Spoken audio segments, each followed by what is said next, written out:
In the beginning, when the cosmos was young, all of creation was divided into two distinct realms. Above, there was heaven, a kingdom of eternal radiance. Here, gods dwelled in palaces sculpted from crystal and flame. Their voices shaped the distant stars, and their thoughts stirred the tides of the oceans below. But for all their power, they were bound by an unyielding pride, believing themselves far above the frailties of the mortal world. And below, there was Earth. It was a land of soil and struggle, where mortals lived their brief, fleeting lives. Their days were filled with hunger and toil, but also with moments of unexpected, brilliant joy. They would often look to the skies and pray, but their voices seemed to dissolve into the vast, silent void that separated their world from the one above.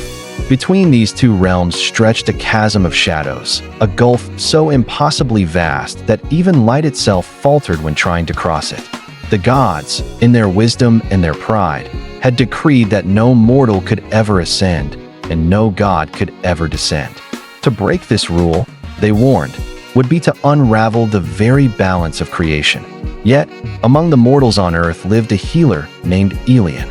He was a man of no renown, carrying no sword and commanding no army. He owned no land and possessed no wealth. His true gift was something far more profound. It was compassion.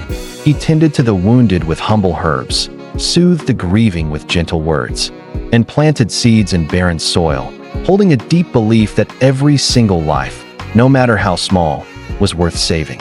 Though he was a simple man, Elian's love for the world was boundless. He loved his people, the scarred and beautiful land they lived on, and even the smallest creatures that crawled beneath the sun. His love wasn't the fleeting fire of passion.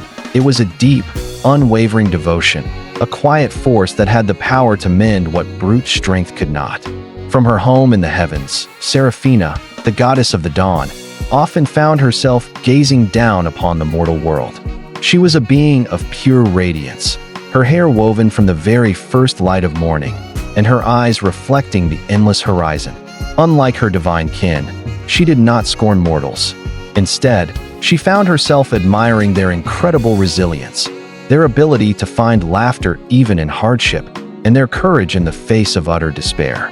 Her gaze fell upon Elian. She watched as he knelt beside the sick and the dying, whispering words of hope into their fading breaths. As she observed him day after day, something deep within her heart began to stir. Though she knew it was forbidden, she decided to descend in secret. Cloaked in a veil of mist, she walked among mortals unseen. She watched Elian closely, and over time, her quiet admiration blossomed into a powerful, undeniable love. But love was not the only force stirring in the cosmos. From the deep chasm between the realms, a storm of shadows began to rise. It was a tempest born of envy and a gnawing hunger, a sentient void that resented the bond between heaven and earth and sought to devour both.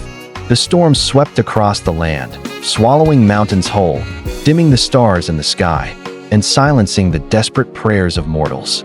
In heaven, the gods hurled down bolts of lightning, while on earth, mortals raised their humble weapons. But neither the might of the divine nor the strength of humanity could halt the storm's relentless advance. This was no ordinary storm of wind and rain. It was a storm of pure despair.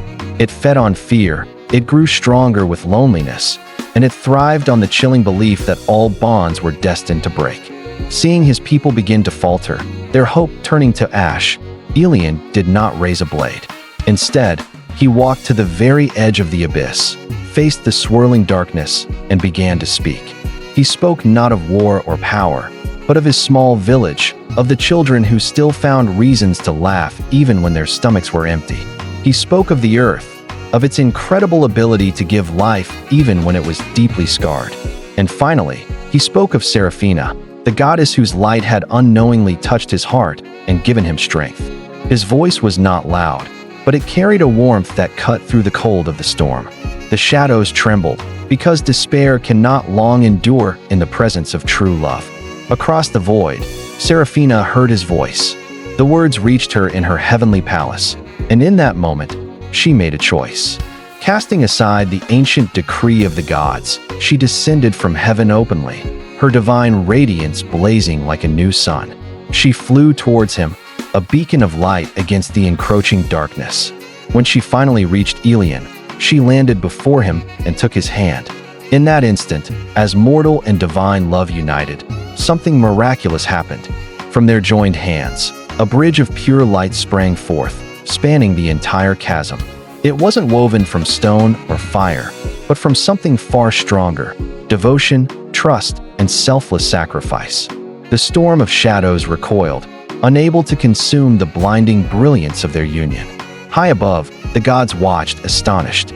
They had believed their power was absolute, but now they beheld a truth they had long ignored.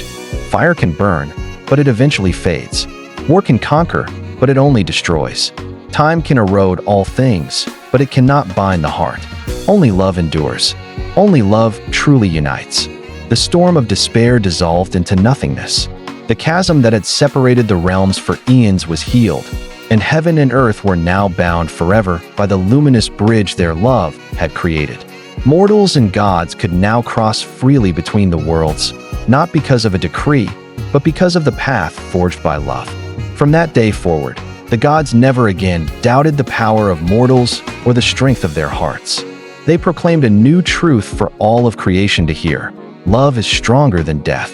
Love is stronger than war, and love is stronger than time itself.